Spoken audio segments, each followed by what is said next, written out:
Hello, everyone. Welcome to today's short online seminar on publishing data with research. So this session is being recorded and you will receive a notification when the recording and the slides are available to you. So I'm Julie Goldman, Research Data Services Librarian at Countway Library at Harvard Medical School. And today I am also joined by John Obricki, who is the Research Data Manager and Staff Scientist at Boston Children's Hospital. And we are both members of the Longwood Medical Area Research Data Management Working Group. And this working group includes members of the Longwood Medical Area community from many areas, including the library, research, computing, and our Harvard affiliate hospitals. And we maintain a website full of resources and information on data management. And we really suggest that you bookmark this website and reference it as you need. So let's first review today's learning objectives. Today we will understand the overall role of repositories within the data sharing landscape. You'll learn strategies for locating and assessing repositories, identify data curation practices and services, and then also recognize the importance of associated metadata, documentation, and our code. So I'm going to turn it over to John, who is going to get us started with a poll. Hello, everyone. Just wanted to get us started with a poll question here to ask, have you used a data repository previously? And if so, which one? You can always add to the chat as well if you'd like to share.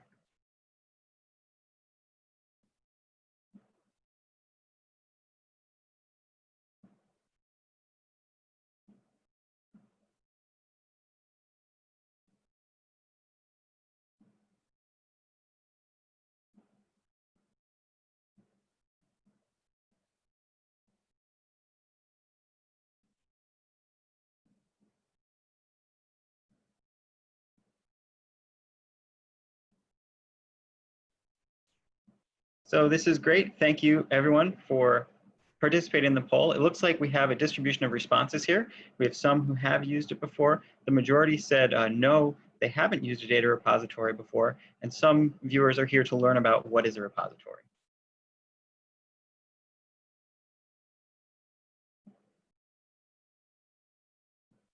So let's begin by thinking about the question, when is a research project completed? Sometimes research projects may be completed when the paper is accepted to a journal. The approach shown on the left seems to be an effective and direct approach. You write a paper, then you move to the next one. However, the approach on the right is becoming more common, and you should consider that these steps are quickly becoming standard practice. The final result of a project can be a paper and includes many accompanying pieces of information that are treated as having equal importance to the paper itself.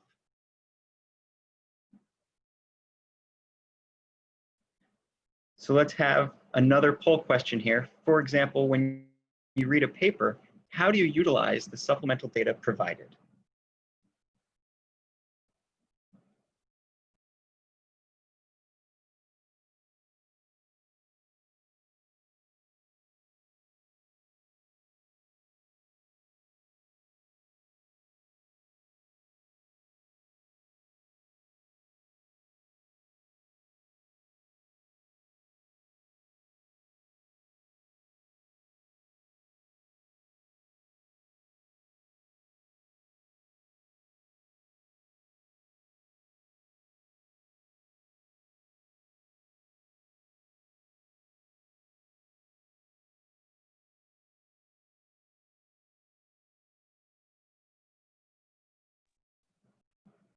So that's great. Thank you, everyone, for participating. It looks like we again have a distribution of responses. The majority said you read the supplemental tables. Other people download the data set. People check the code. And sometimes the supplemental data isn't used at all. Thank you again for participating. So remember that research data is not raw. It's contextual. What is evidence depends upon the context in which the data is evaluated. So research data is accompanied by additional elements, including metadata, supplementary documentation like codebooks or README files, research protocols. This context helps researchers interpret and make use of the data. Storing, safeguarding, and making research data context available is important for research repositories, research sharing, and research data curation. Interpretation and reuse of a dataset may be a new concept. When you collect and interpret a dataset, you are providing one perspective of the dataset. Perhaps you evaluate and present the dataset shown on the left. By fully sharing the dataset and associated code and documentation, you allow others to interpret and reuse the dataset too. You increase the value of the dataset by enabling potential new findings to occur. All of the pictures shown on the right are the same dataset. It's the same combination of squares, just interpreted differently.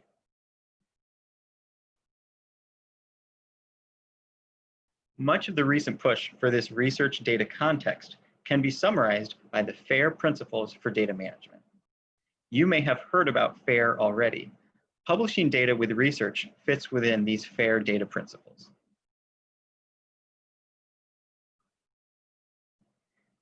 Data should be considered a scholarly resource we want to use throughout the research process. Therefore, we need to be able to discover, understand, and use the data products we and others create. FAIR data means data is findable to increase visibility, citations, and impact of research, and support knowledge discovery and innovation. Accessible in order to streamline and maximize ability to build upon previous research results and foster partnerships with other researchers. Interoperable to promote use and reuse of data, allowing resources to be allocated wisely and improve reproducibility and reliability of research results. And finally, reusable to support and promote inter and cross-disciplinary data and reuse. You may be thinking, these FAIR principles sound great, but how do I meet them?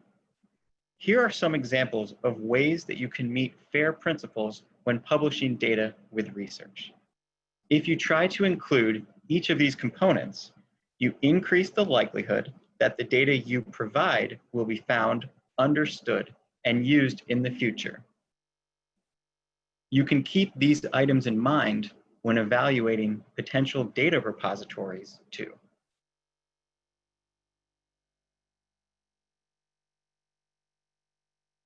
But what exactly might you be sharing? Please recall, data is the recorded factual material commonly accepted in the research community as necessary to validate research findings. And that's from the U.S. Office of Management and Budget, Circular A 110.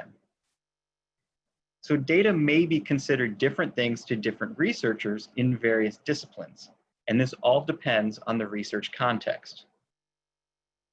So what you may be sharing could include data tables, measurements, simulations, texts, even audio or video recordings.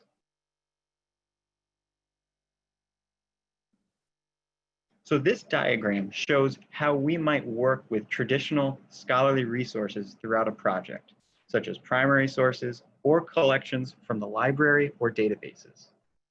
Our research project includes elements such as a grant proposal, research questions, methods, collecting data, and performing analysis. This can then lead to publication of reports and journal articles, which are shared in institutional repositories and available from databases like PubMed, and this enables the cycle to continue. Books and journal articles have long benefited from an infrastructure that makes them easy to cite, a key element in the process of research and academic discourse. However, what about data sets that you may use in your research? You should cite data in just the same way that you can cite other sources of information, such as those articles and books. So here we can see how research data fits into the research lifecycle, just like other scholarly resources. Published datasets can help with our discovery and planning phase. Through our research, we may create new datasets and use and develop code. And these new outputs, datasets and code, can be considered unique research products as well. Therefore, we want to make these available in data repositories in order for others to find and use them, and then ultimately cite them. So we see a key aspect of data management involves making articles available and the associated data, code, and materials used to conduct that research. And when we talk about availability, we want to facilitate discovery and long-term accessibility. Therefore, we need some infrastructure to support this. And this is the role of data repositories. Publishing research data within a trusted repository helps you comply with funder and journal data sharing policies, supports the discovery of and access to data, and can result in more visibility and higher impact for research projects. These shared data sets can be cited and referenced by yourself and by other researchers. And repositories offer many other features and services, such as legal aspects and policy for governing the terms of use of data, providing metadata and quality standards to help with standardization and discovery, and ensuring data persists and is in durable formats for the long term.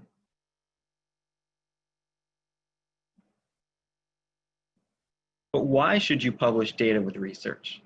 We've started to address this through the discussion about FAIR principles. Another way to answer the why question is by considering three aspects of the data publishing triangle: funders, journals, and the research community. So let's have another poll question. Have you worked on a project that required data to be published?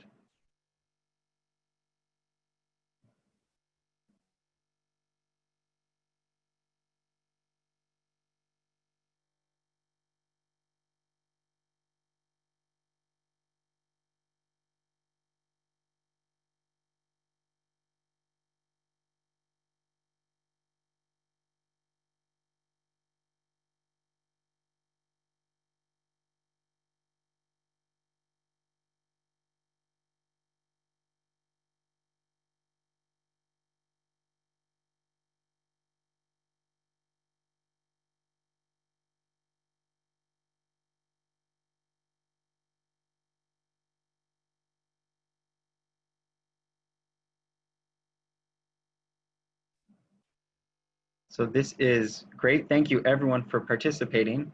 And it looks like we again have a distribution of responses here. So sometimes the funder has required, sometimes the journal has required, other times the research group and community has required, and also the option other. So there's been many different ways in which data from a project has been required to be published.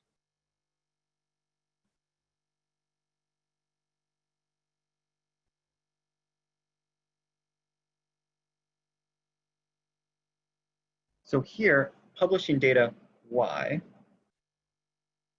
First, please consider the research community, and that includes you.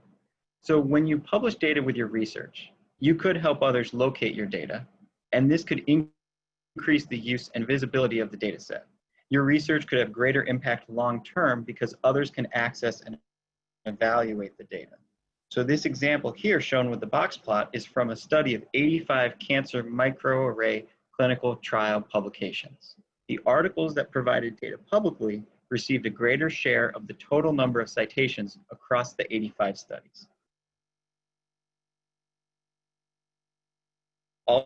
Also, sharing data is important for complying with granting agencies.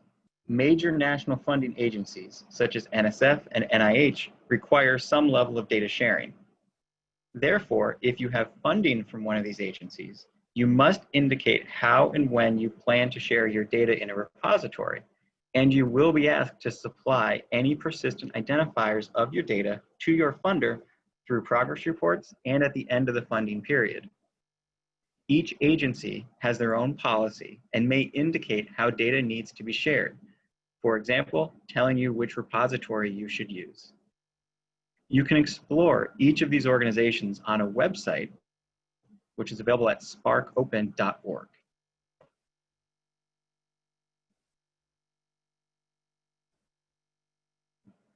So as I mentioned, funding agencies often require deposition of data into public repositories. I've provided some examples of data sharing policies here. And the image on the screen shows policies from multiple NIH institutes. So as you can see, each institute has their own policy and may indicate their own repository to use.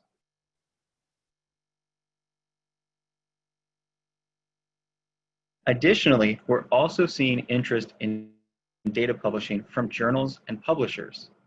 So similarly, publishers now have data sharing policies that say in order to publish in a certain journal, you need to put your data in a repository. The journal wants that DOI, so the journal can include the DOI in a data availability statement at the end of an article to tie the article to the data and vice versa.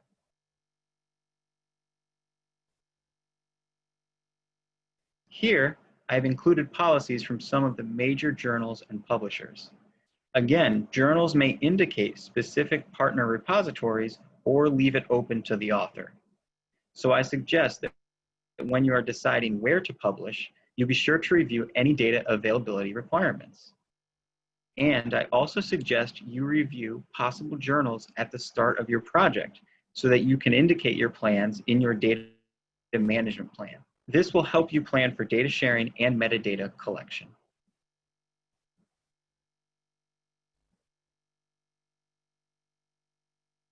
This is an example of a commitment to fair data practices that includes signatories from individuals, journals, societies, and organizations.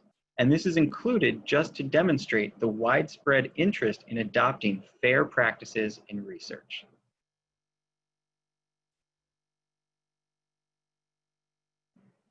You may be thinking that all of this discussion about publishing data with research is interesting, but how do I go about doing this? There are two ways to think about data sharing: informal and formal. Informal includes things like sharing data on request, providing it on a project website, or sharing it as a supplemental material with your article. However, and we have kind of already talked about this, but formal data publishing is the preferred method. This means making data available and citable in a repository, allowing you to comply with data policies and community standards. Let's explore this option more. So there are always multiple locations possible for publishing data with research. The publisher Wiley conducted a survey in 2016 and 2019, and the results show two important pieces. First, there are many options available, and second, use is increasing. The options for including data with research include supplemental materials on some form of website, in a data repository, either at an institutional, discipline-specific, or generalist locations. So we see the use of these repositories growing, which is great. And as a reminder, the benefits of using a repository include they provide a persistent identifier and a citation for your data. They provide a framework for you to describe your data using metadata standards. And they archive your data in a trusted place for long-term access. Most importantly, repositories are compliant with funders and journal requirements.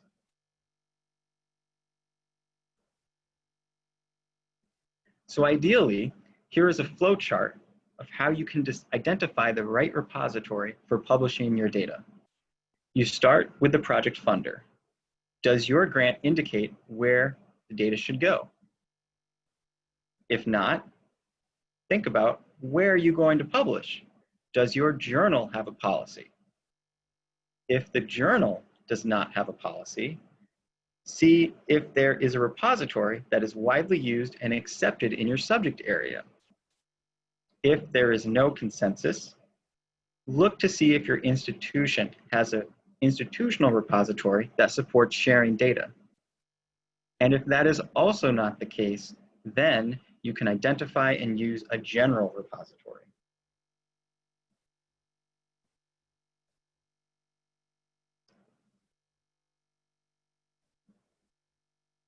A resource we have created looks at 6 widely used repositories in the sciences, and these include Dataverse, Dryad, Figshare, Zenodo, GigaScience, and Vively. And NIH supports a wide variety of subject-specific platforms, so if you have NIH funding or are working with a certain type of biomedical data, be sure to review this list for a repository for your data. This is an example page from Dryad. It's just a screenshot of the top part of a page. I included it here so that as you review different data repositories, you might start noticing how each repository includes FAIR components. For example, you can see a citation with a DUI, links for where files are available for download, accessibility and count information, and additional keywords.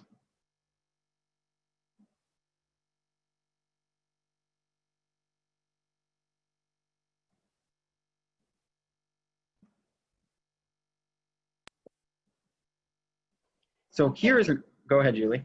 Oh, thanks, John. So we're going to wrap up the concepts today that we've talked about. So here's an overview of this kind of entire workflow that John really talked us through. So remember that different disciplines have different data communities of practice, but making sure that your data is fair helps to ensure that researchers from many disciplines, maybe not from the one that you're from, can find and reuse that data. So when publishing data with research, it's more than just, the research paper and a data set. The data associated with the paper includes that metadata, code, the data set itself, maybe some other data files, and anything that helps an interested reader understand how you utilize the data set to achieve the final results you presented in the paper. So you are really telling a story about how the final results were prepared and presented. And think back to that first poll question we had or the second poll question we had, sorry, about how you use supplemental materials when you are accessing an article.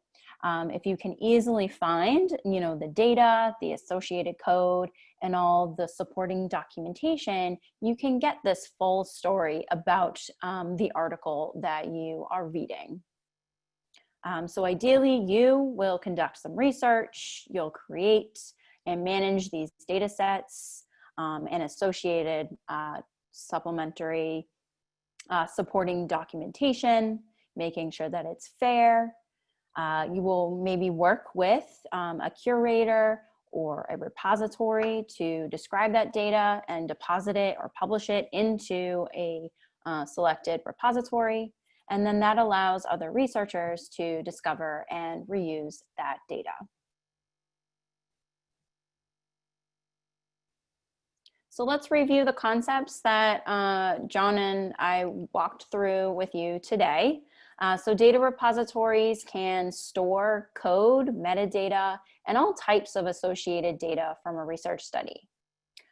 Repositories may be specified by a funder or a journal, or you can search for a repository, a general repository online. Including components such as a DOI and metadata help meet these FAIR principles.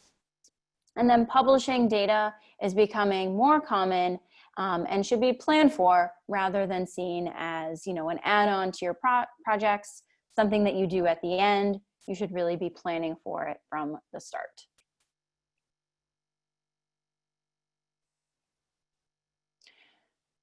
So we have some upcoming webinars.